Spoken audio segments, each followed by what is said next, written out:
vendredi rek dañuy tàggali ko rek. il faut mu dem ci rajo tamit nag lu bari rek après bu fi taas nag de. non non tey c'est le week-end. Jalle Fatou Mbaye keroog andi woo ko fi. télé bu ñuul baa ngi rës wàññi ko yaa ngi gaañ rës. léegi fii xam nga président Macky Sall moom li ñuy faral di wax njombal moom loo ko bañ nangul ko ne. noppi dafa gudd. président Macky Sall moom saa waay loo nekk opposant nangul ko ne dafa mën politique. ndax fi mu jàngee la Birahim wax na ko ku laal ci ku président Abdoulaye Wade jàngal nga laal ci Abdou Diouf. Moustapha Niasse waxi noppi. yaakaar naa ne kon nag boo mënul politique ñu laaj la ko. te nag ni muy doxee la ni doxinu politique dëgg la rawatina politique bi ñu nemmeeku fii ci Sénégal. comité bu premier ministre moom xam na ko peut-être ñun ñoo umpale waaye moom Macky Sall xam na ko waaye peut-être li ñu si des kay moo di ministre yi. nañu war a dagg seen bopp yi. instant bi nii xam naa ne sëriñ si fu mu nekk nii seen affaire dox na. façon sarax bu nekk ñu ngi leen koy digal xam naa ne instant bii maaman ñu ngi fay dem di leen seeti ji ngir mën a toog si seen poste ministre yi mais amul problème yàlla baax na mbiri continuité rek la ayca Yacine. dañuy dem ci yéen kaay groupe des médias moom si foofu la génn président Macky Sall nomination premier ministre bi kañ war a tabb premier ministre du ñàkk moom wax na ko xam na ko wax naa ko sànq waaye nag gannaaw moom premier ministre bi ñu ko tabbee ba noppi xam nga ne faw nag gouvernement bu yees daal di taxaw gouvernement boobee nag nee na ñu xam ne am na si ay ministres yu nga xam ne nii faw ñu dem ministres yu nga xam ne faw ñu abale loolee yéenekaay bi dikk na si Thierno Bocoum nee na nag suñu constitution bi wax fa dëgg neex yàlla nag warul nekk yëfi tappale heure bu la neex nga laal heure bu la neex nga teg heure bu la neex nga yëkkati heure bu la neex nga daaneel loolu war naa mën a jeex jamono jii mu mel ni kon am na une bonne nouvelle ca Kolda ndax université bu Kolda nguur gi génnelul toll si 9 milliards ngir nag mën a mottali liggéey ba feex 2022 directeur général bu ASER moom nag nee na soo mayul dana yóbbu si yoon syndicat bi ndax nag jamono ji dañu ko joxoñ baaraam si na muy doxalee ca kër ga néegub doomu ndey la ko def ku bokkul ci moom doo ca maanaam doo yëg sa bopp ca mbir ma loolu moo ko metti nee na nag soo mayul dana jël mbir yóbbu ko ci yoon président Macky Sall yàggatul dara kon dana tabb premier ministre coow li bari woon na sa lool 2019 la taxawal fast track daal di fay jëlee poste premier ministre bi jël lépp daal di koy enu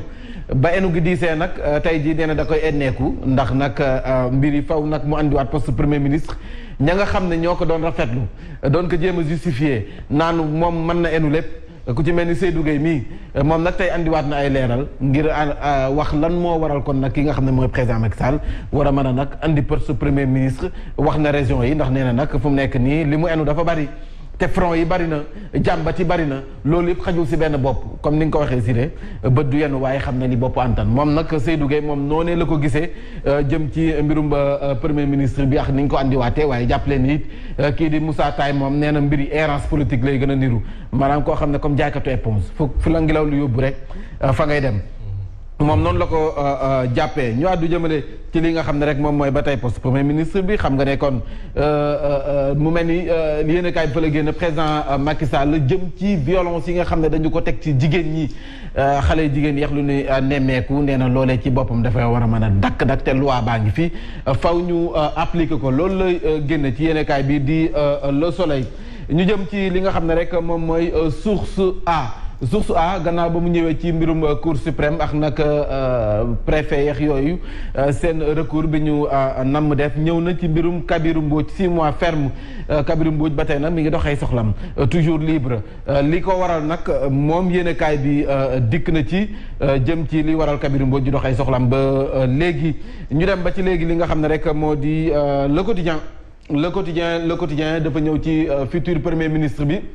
jamono ji pression bi bari na lool ku si nekk moo ngi xool kan moo war a nekk premier ministre en tout cas yéenekaay bi dikk na ci li nga xam ne rek moo di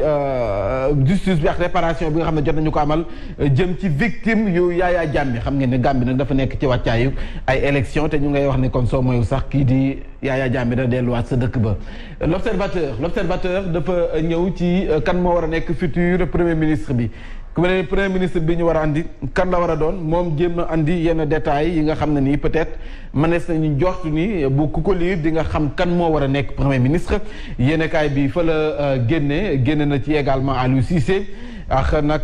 jamono ji la nga xam ne ni ab pression mi ngi tegu ci kawam fatigue mentale sax la ñu ko tuddee le témoin nee na tripatouilleur de constitution noonee la tuddee président Macky Sall ndax nag nee na bii mooy juróomeelu changement bi nga xam ne laal na suñu constitution si diirub juróom-ñeenti at kon nag heure bu ko neexee laal heure bu ko neexee teg heure bu ko neexee soppi heure bu ko neexee bàyyi noonu yéenekaay bi foofu la dikk itam également benn gëstu bu yaatu boo xam ne def na ko ci viol bi ñu nemmeeku jamono ji ci réew mi rawatina jigéen ñi nañ leen sa rek singalee ñu ñëw ci li nga xam ne rek moo di yéenekaay ba tey ci critique yéenekaay dafa ñëw ci doyen des juges Omar Maham Diallo moom nag mu ngi andi ay leeral amul benn lien de parenté ak ex gouverneur bu Maham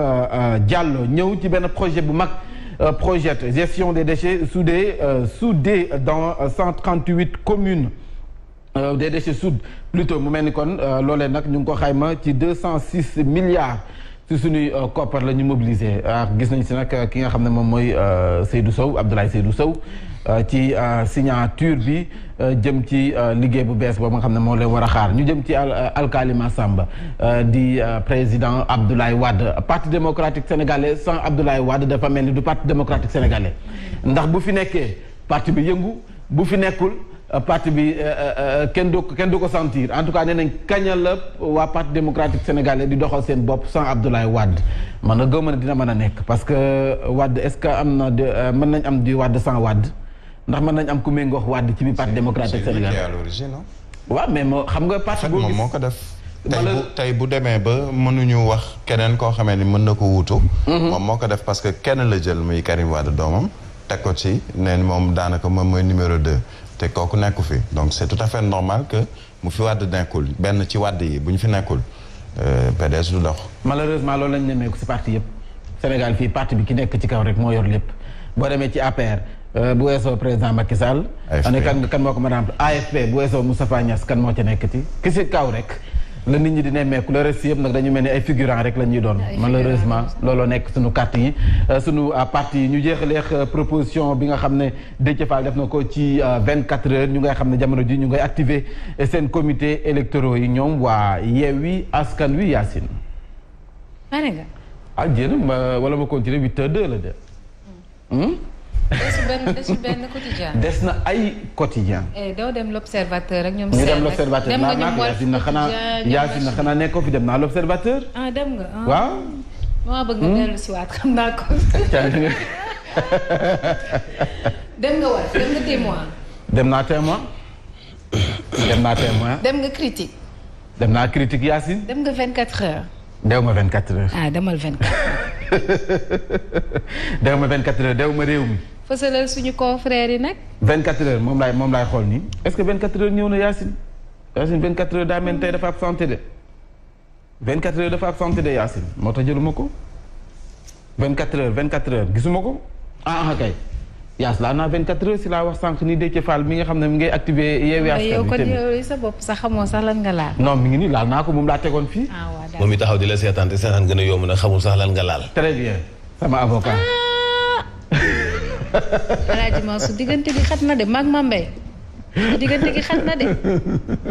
mais dégg nga Yacine Mame Mbaye. dégg nga Yacine lu mu la wax. may ko nee na xamoo loo laal. bromo. maa ci xat-xatlu. Mame Mbaye ñu ngi lay jéem ñu ngi lay remercier maa ci xat-xatlu. waaw. moo ci buruxlu. maa ngi jégalu kilifa gi. maa ngi jégalu bu baax a baax sang. dama jox ma titre la jot na de. waaw kay titre siré ba lan. jàmm yàlla na jàmm yàgg. jërëjëf.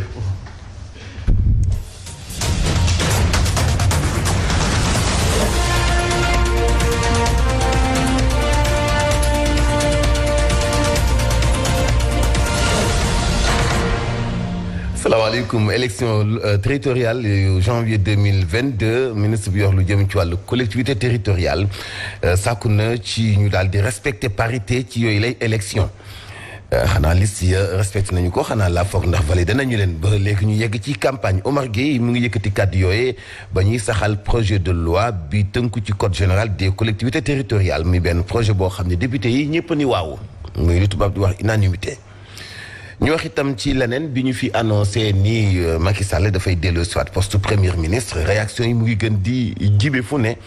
candidat Wallu Sénégal ci Ndakaaru Doudou Wade joxe na xalaatam ni dox ba yàgg nga xam ni fi nga jëm daa am kàmm nga dellu gannaaw wàññiwul dara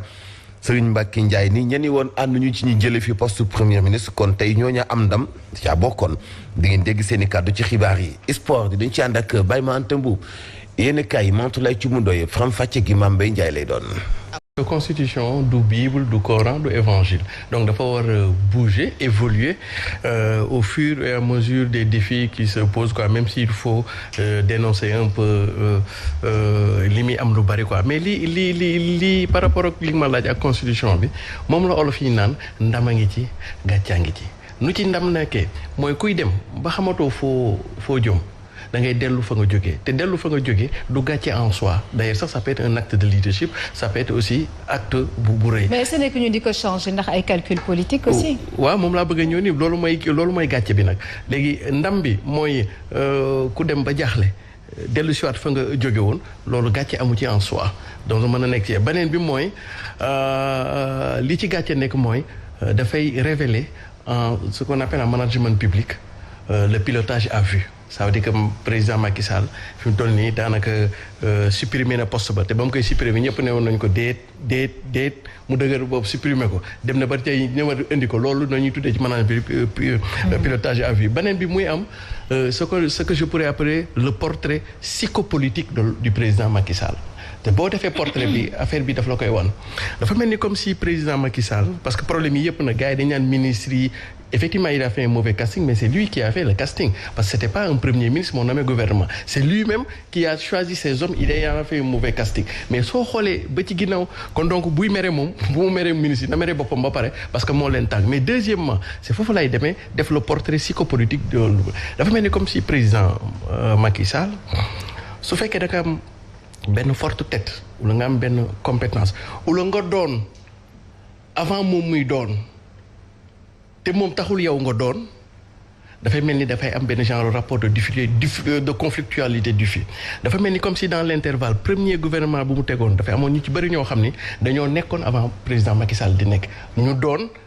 te président Macky Sall taxul ñoom ñu doon léegi bu ñu demee ba def gouvernement 2019 bi dafa gis da nga gis ni dafa indi ñu bari ñu bees ñoo xam ni Macky Sall moo tax ñu doon ba doon sax li ñu doon te bu dul woon Macky Sall peut-être du ñu doon léegi nga gis ni am na ci benn glissement sémantique bu ndaw boo xam ni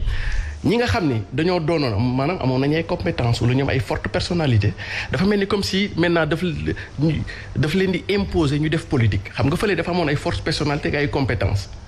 mais peut-être que dugguñu woon ci langue politique mu dàqaleen fii mu dem jëli ñoo xam ni peut-être amuñu forte personnalité amuñu compétence mais dañuy def politique mu dugal leen bu mu duggee gis na du dem léegi dafa mel ni dafay nekk benn genre combinaison bu muy def équilibre am compétence ak politique léegi nan la koy defee mooy ñi mu dugal ñu xaw a am compétence daf leen di imposer ñu def politique par force tey ji boo xoolee ñoom Amadou Hott ak yooyu seen yoon nekkul woon ci politique mais léegi dugg nañ ci langue voilà technocrate yi da leen di acculer Ismaïla Madior Fall acculé pour ñu dem defi politique pour que ñooñu aussi mu mën a am benn genre ancrage disons mu mën leen a caporaliser parce que ñooñu bu dul woon Macky Sall du ñu doon alors que ñeneen ñi dañuy doon donc mooy du def dara pour dara de président bi moo tax mu tudd moo tax gis nga ci affaire politique dafay nekk Jakarta man mais ci ak question de gouvernance dafay nekk lu bari nga bàyyi di leen. waaw dañoo noble mais ma daaneel waaw mais ma daaneel non ci en termes de tactique politique. Le président Macky Sall est un Jakartaman en ce sens qu'il peut clignoter à droite et passer par gauche par la gauche mais en termes de gouvernance est-ce que ñu bëgg ko moom lay Jakartaman yi xam nga loolu c'était maître Abdoulaye Wade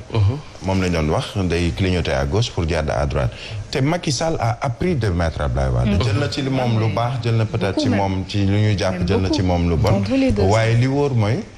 sur le plan politique sans pour autant def li ngay woowee xam psychopolitique bu Macky Sall le président Macky Sall est un fin politicien. Absolument. gis nga bi muy dindi poste premier ministre. y avait benn coow lu doon am naan kan mooy doon son dauphin parce que bii c'est son dernier mandat coow dauphin bi am mu ne autant ma dindi poste premier ministre pour kenn bañ a teg sa bopp ni yow yaay dauphin kenn bañ a teg sa bopp ni bu ëllëgee yow yaa may wuutu ci 2024 wala après les élections de 2024 donc bi mu demee pendant 30 mois xool na ne ni peut-être lii du solution bi parce que il me faut sur le plan économique sur le plan politique sur le plan social ma am koo xamee ni tey bu ñuy sànni xeer du man la ñuy sànni xeer directement ndax faw mu wut benn fusible boo xamee ni mooy premier ministre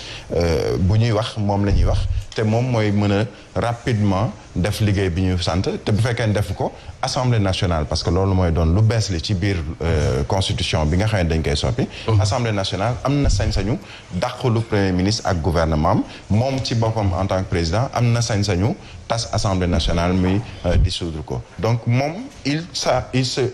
met des garanties autour de sa personne en tant qu'institution et en tant qu'homme politique garantie yooyu nag mooy premier ministre et son gouvernement donc bon mbirum Jakartaman li tax ma doon bëgg insister ci lool c'est Ablaye Wade te booba temps Jakarta amul woon donc juste pour ne pas sonal wala sànni xeer Jakartaman yi c'est maître Wade qui disait mën nga ma yaakaar fii ma génn la fële et Macky Sall a beaucoup appris de maître Wade Macky a appris de Abdou Diouf Macky a appris de ces gens du parti AFP Moustapha Niasse parce que bokk na ci ñu ko jege ñu koy mën a xelal ak yooyu donc tey am na lu bari loo xamee ni nangu na ko ci ñooñu nga xam ne ay devanciers lañu ci wàllu politique jàngee ko ci ñoom mën nañ jàpp nag ndax baax na wala baaxul ça c'est un autre débat tout à fait waaw moom dama bëggoon a daaneel rek kii bi xam nga Jakartaman yi su ma neen leen ni ci politique le président Macky Sall Jakartaman leen en fait xasuma ne samay dama leen di kañ parce que mën a clignoter à droite jàndu benn góor c'est aussi participer dans l'art de la manœuvre donc c'est une capacité hautement recherchée pour pouvoir véritablement parce que olof yi dañuy wax ni ne pas respecter aussi le code de la route non mais pas au sens du code de la route quoi mais au sens de manœuvre stratégique parce que olof yi dañuy faral di wax ci seen aada ku ñëpp xam foo jëm doo àgg donc ma tëje ko foofu rek ci politique président Macky Sall je le maintiens c'est un Jakartaman mais ci gouvernance moom mooy tudd lu bandi dundu rôle au sens de Dip Doundou Guiss ça veut dire que c'est un politicien futé intelligent pratiquement c'est le meilleur comme disait Mame Mbaye ku bandi dundu rôle oui sama ndeyooyu ma lu war a doon jikkoom lu bandi dundu rôle parce que léegi boo jeexalee booy daaneel foog nga def benn acapella non vendredi rek dañuy tàggali ko rek il faut mu dem ci rapitamine